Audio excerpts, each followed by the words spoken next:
What's up, everybody? Welcome to another edition of Inside the Vinyl. I'm your host, Tim Bianconi.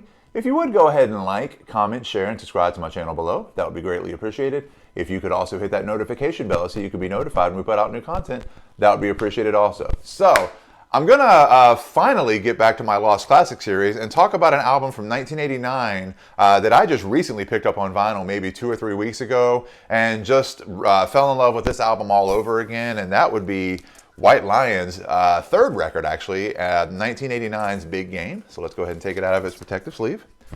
Yeah, so there you go. Front cover, White Lion's Big Game. Back cover with track listing as well as a picture of the members of the band.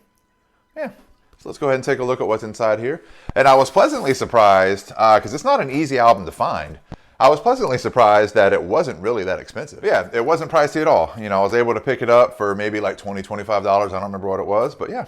So, had the original inside sleeve. On one side is the lyrics to the songs. On the other side, another picture of White Lion and all the liner notes. And again, just your standard black vinyl of the time. But I always like these old records, like with the old style stickers in the middle, like that old school Atlantic sticker right there on one side. And of course, it's on the other side as well. Yeah. So nothing too crazy there. You know. But yeah, I just thought it was really cool, you know. Again, this is a record I've been looking for a long time, and all of a sudden I was just going through the classic rock section at one of the local record stores here and got to the W's.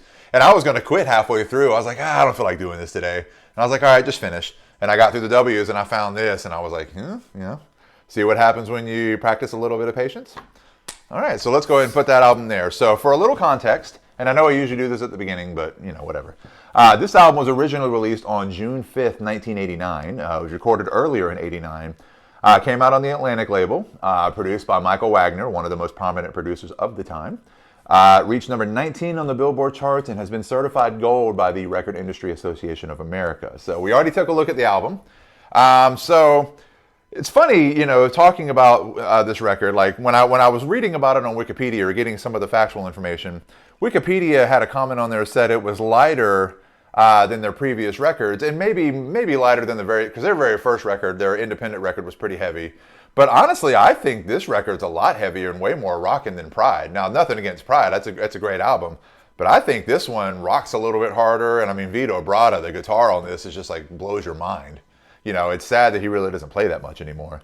But the singles from this album were Little Fighter, cover of Golden Earrings, Radar Love, Cry for Freedom, and I think there was one more I didn't write down. But yeah, their cover of Radar Love, like, I'm not the biggest Golden Earring fan. Like, usually if I hear that Bullet to the Bone or Radar Love, it's like I change the station because they just seem like they're 20 minutes apiece. But White Lion's version of Radar Love, I think, is really, really good. And I've always been impressed with their cover of that. But again, you know, I thought Vito played some of his best guitar on this record, and surprisingly enough, even with those songs, I mean, 2 of those songs were pretty big MTV hits. It was a huge drop in sales from Pride. I mean, I think Pride is certified at like double platinum, and this just went gold. And especially in 89, where, you know, like, that was another like massive year. You know, if you're talking like top years of the 80s, like 83, 85, 87, 89, I mean, we're just, you know, like truly like the, you know, at least in my opinion, you know, the biggest years for this style of rock. So I'm kind of surprised that this album didn't do better than it did at the time, given the times. But still, that doesn't take anything away from how good this record is. I actually think as an album, it may not have as many like massive hits, but as an album, I think it's better than Pride. Again, I think it rocks a little bit harder. I think Vito, not that he's ever not been, you know, a great guitar player, but I mean, he just shreds on this record, and I think it's amazing. So check it out. I think this has actually recently been reissued. I might be wrong on that, but I thought I saw something that one of the European like Music on Vinyl or one of those was doing a reissue of this. So check that out, you know, if that's the only way you can get it, or just listen to it on like Apple, Spotify, or wherever. But it's a great record. If you like Wait, you like Tell Me, and you like Little Fighter and all that, check this album out. I don't think you'll be disappointed. So that's all I've got for you this time. Like, comment, share, and subscribe. Hit that notification bell so you can be notified when we put out new content. I've got the rest of my Inside the Vinyl series where we talk about other lost classics. I think albums that everyone should hear that may have got lost in the shuffle. I also talk about live albums.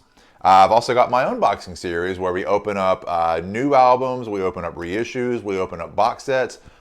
Most of the time vinyl, but every so often CDs or whatever. Just depends on what's coming out. I've got concert footage from concerts and festivals over the last few years. I've even got a couple of short documentary films that I did for school. One's about 7 minutes long, the other one's about 13.